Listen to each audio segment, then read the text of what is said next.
नमस्ते दोस्तों, the different story में आपका स्वागत है। चलो शुरू करते हैं। एक मोटिवेशनल स्टोरी, सोच बदलिए जिंदगी बदल जाएगी। भाग 1, संघर्ष की जमीन। उत्तर प्रदेश के एक छोटे से गांव मुरैना में एक 22 वर्षीय लड़का रहता था, नरेश वर्मा। नरेश का जीवन दूसरों से बहुत अलग नहीं था। कच्चा घर, आर्थिक तंगी, स्कूल की टूटी दीवारें और हर दिन माँ की चिंता कि रात का चूल्हा जलेगा या नहीं। पिता एक बढ़ई थे जिनका काम अब मशीनों ने छीन लिया था। माँ खेतों में मजदूरी करती थी। नरेश एक सरकारी कॉलेज में बीए कर रहा था, लेकिन हर दिन उसे लगता था कि वह सिर्फ डिग्री के पीछे भाग रहा है।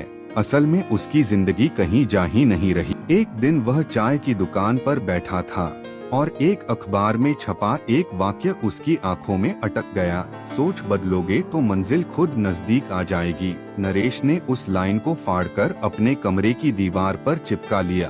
भाग 2, आत्मबोध की शुरुआत। वो रात नरेश के लिए बदलाव की शुरुआत थी।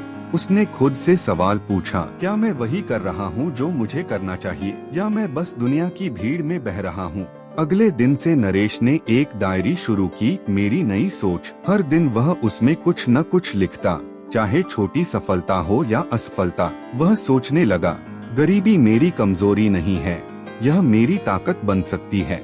मैं नौकरी के पीछे क्यों भागूं? मैं खुद क्यों न कुछ बनाऊं? लोग क्या कहेंगे, इससे ज्यादा जरूरी है मैं खुद से क्या कहता हूँ। भाग 3, छोटा कदम बड़ा सपना। नरेश ने YouTube पर खुद से वीडियो देख कर बांस से फर्नीचर बनाने का काम सीखना शुरू किया। गांव के पास बहुत बांस थे, लेकिन किसी ने उसका ऐसा इस्तेमाल नहीं सोचा था। छोटे छोटे बेंच, टेबल, लैंप उसने बनाना शुरू किया। पैसे नहीं थे तो उसने पुराने बांस उधार लिए, लकड़ी के टुकड़े मांगे। पहला प्रोडक्ट उसने खुद के घर में रखा और उसका फोटो सोशल मीडिया पर डाला। एक कमेंट आया, भाई ये बेचना है क्या? मेरी बहन की शादी है, कुछ यूनिक चाहिए। वहीं से शुरुआत हो गई। भाग 4, मजाक बना फिर मिसाल बनी। गांव वाले पहले हंसे, बांस से भी कोई कारोबार करता है क्या? पढ़ाई छोड़ के लठ बना रहा है।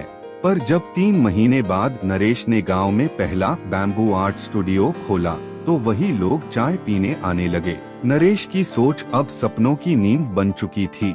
वह अब दूसरों को भी ट्रेनिंग देने लगा। कॉलेज में भी उसने वर्कशॉप रखी, कम लागत में स्टार्टअप। जिला अधिकारी ने उसकी तारीफ की और उसे जिला पुरस्कार मिला। भाग 5, नई सोच नई उड़ान। एक साल में नरेश की दुकान से ऑनलाइन ऑर्डर आने लगे। दिल्ली से एक इवेंट कंपनी ने 100 बांस लैंप्स का ऑर्डर दिया। 35,000 रुपए की कमाई हुई। अब नरेश 15 लोगों को रोजगार दे रहा था। जिन लड़कों को कोई काम नहीं था, वे अब बांस आर्टिस्ट कहलाने लगे। नरेश का सपना था अपने जैसे हजारों युवाओं को यह समझाना कि सोच बदलो, जिंदगी खुद बदल जाएगी। भाग 6, TEDx का मंच और एक वाक्य। 3 साल बाद नरेश दिल्ली के TEDx मंच पर खड़ा था। उसका टॉपिक था, सोच बदलो जीवन बदल जाएगा, मेरा सफर। उसने कहा, मैंने खुद को नहीं बदला, बस अपनी सोच बदली। पहले मैं रोता था कि घर छोटा है, अब मैं सोचता हूँ किसे और घर दे सकता हूँ। पहले मैं पूछता था नौकरी कहाँ है, अब मैं पूछता हूँ किसे काम दे सकता हूँ।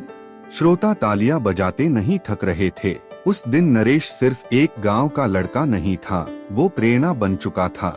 भाग 7, आखिरी पन्ना। आज नरेश की कंपनी का नाम है ग्रीन क्राफ्ट इंडिया। हर साल 10,000 से ज्यादा प्रोडक्ट्स भारत के कोनों कोनों में जाते हैं। वह हर हफ्ते स्कूलों में जाता है, बच्चों से एक ही बात कहता है, अगर तुम सोच लो कि तुम बदल सकते हो, तो दुनिया की कोई ताकत तुम्हें रोक नहीं सकती। उसकी डायरी का आखिरी पन्ना था, सोच बदली और जिंदगी सच में बदल गई। कहानी से सीख, हालात कभी मजबूत नहीं होते, सोच मजबूत होती है। दुनिया वही बदलते हैं जो पहले खुद को बदलते हैं। तुम जहां हो वहीं से शुरुआत कर सकते हो।